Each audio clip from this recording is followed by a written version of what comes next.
Welcome back. It's countdown to May 29 handover, and we're analyzing the APC's economic game plan.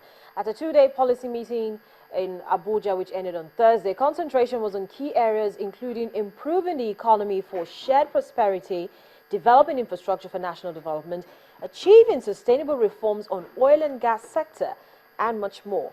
But joining me to talk about this now is Tilewa Adibajo. He's the head CFG Advisory. Good morning, and thank you so much for coming in.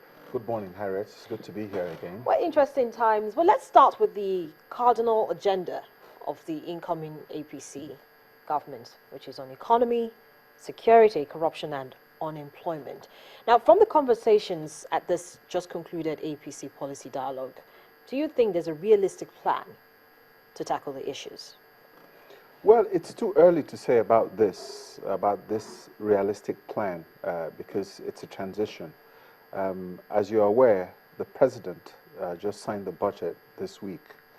And if there's any realistic plan, it has to be how they're going to run that budget between now and the end of the year. And I think that is really the reality in which we need to focus on and to look at the base.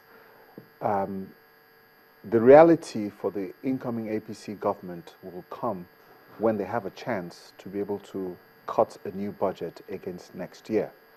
So the key priority for this government is to understand what this budget contains, where the deficit financing lies, and how to be able to run this budget to the end of the year, and then to be able to put in their programs into the next budget for next year.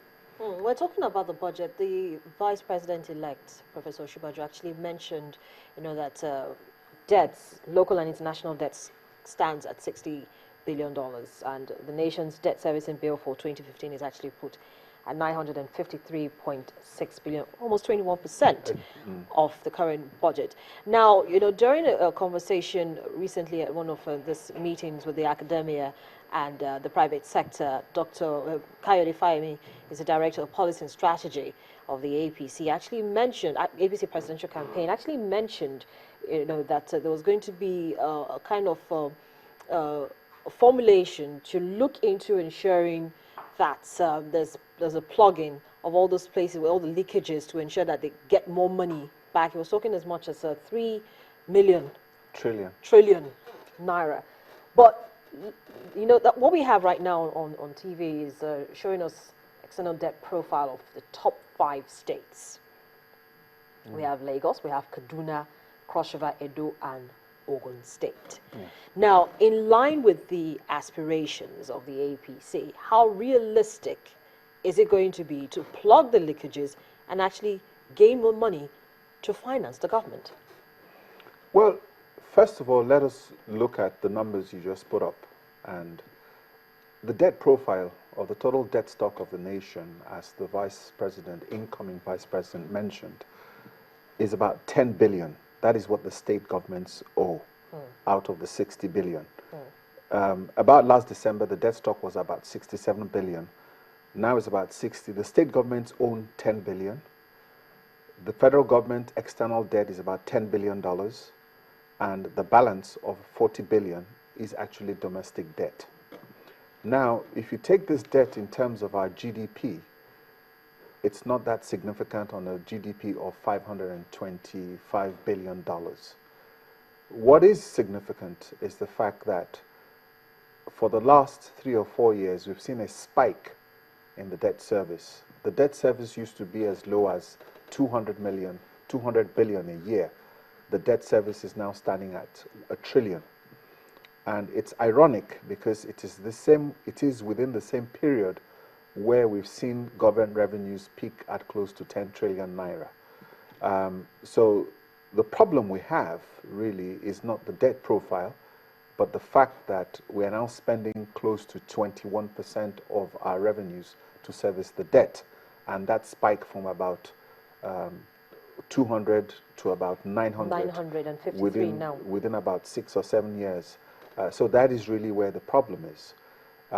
So having said that, the manifesto, which has been, we've all been seeing pre-election, needs to be distilled to be able to reflect the current reality of the Nigerian budgeting systems. But looking still, based on what you've just said, you've also still highlighted that there's a deficit. Yes. So with that deficit, the incoming government has a deficit, already has a shortfall. Yes. How is it going to finance its own government? Well, it has to borrow. And you see a situation whereby the CRR has been relaxed to be able to increase the flow of liquidity into the system. So you find out that that 1 trillion in this budget needs to be financed to start with. And it's very important to understand how this financing would be done.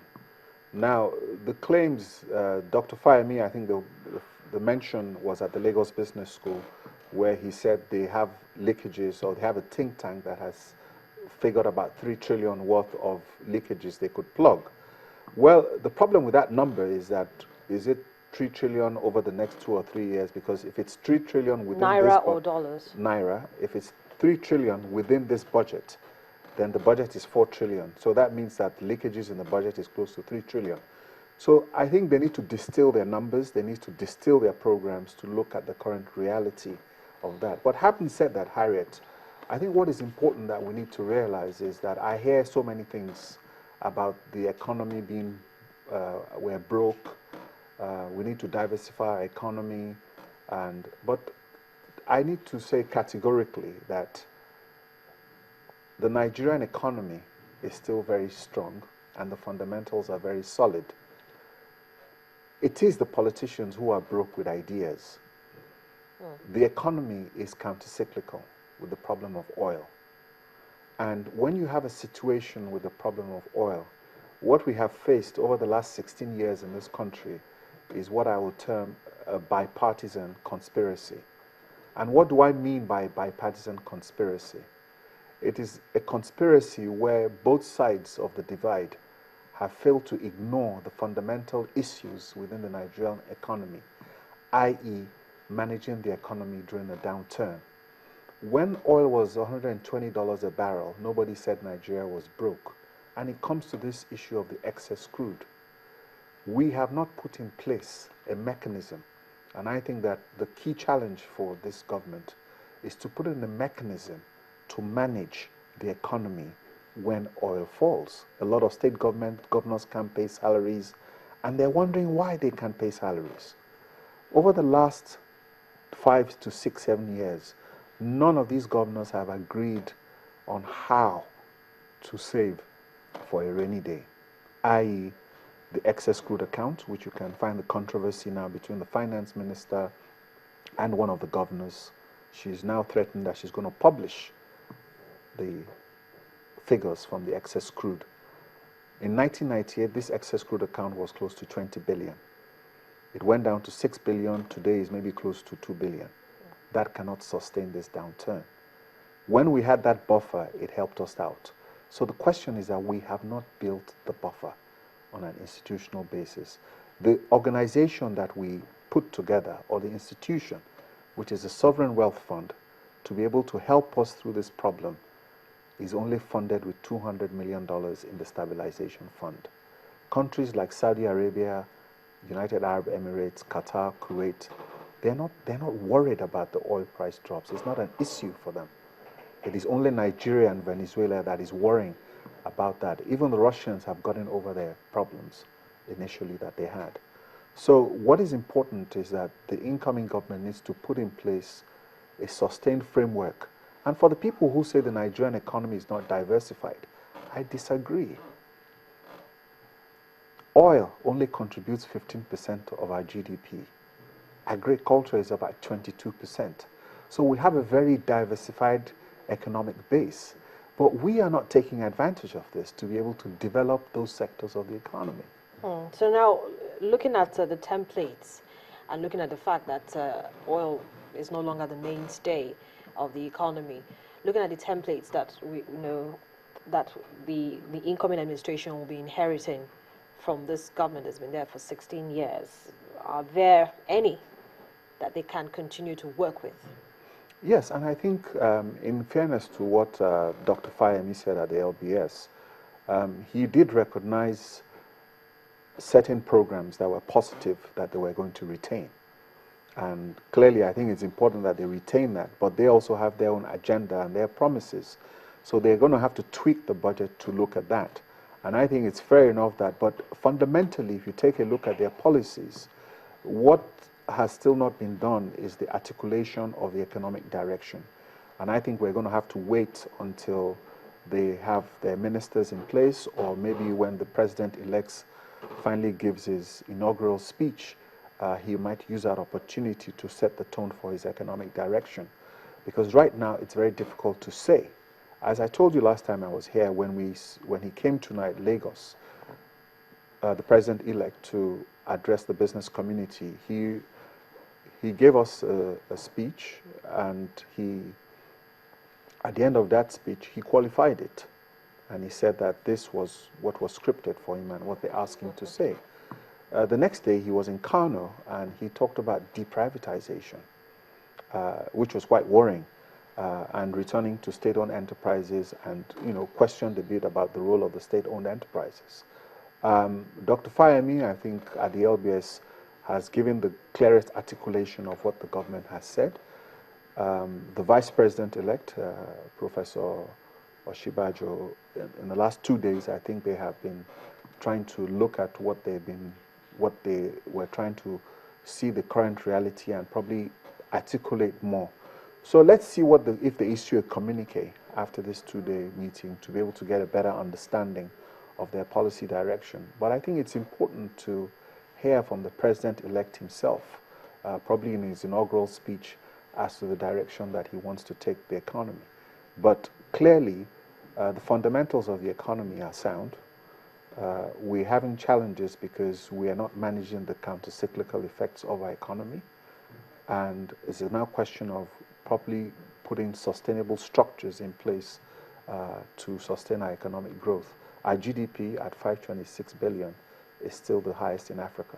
That hasn't changed. But what you're seeing, because of the impact of the elections, the slowdown of the activities, we've lost this year, more or less. And you can see the impact on the GDP for the first quarter is slowed. You can see the first quarter results for most of the companies, they're coming down. Consumer confidence is low, and results for most of the companies for the first quarters, as you've done from your initial market analysis, as you can see, has gone down significantly. Well, Mr. Adebajo, thank you for coming on the program. Of course, we're still counting down and looking at May 29 after the inauguration. So many other things will come up, and I'm sure I'm still going to be having another conversation with you. Have a nice weekend, Harriet. You too. Tedibo Adebajo is the CEO, CFG Advisory. We'll take a quick break at this time. When we return, Channel's business news editor, Bosno Mofaye, joins me to talk latest developments in the nation's capital market.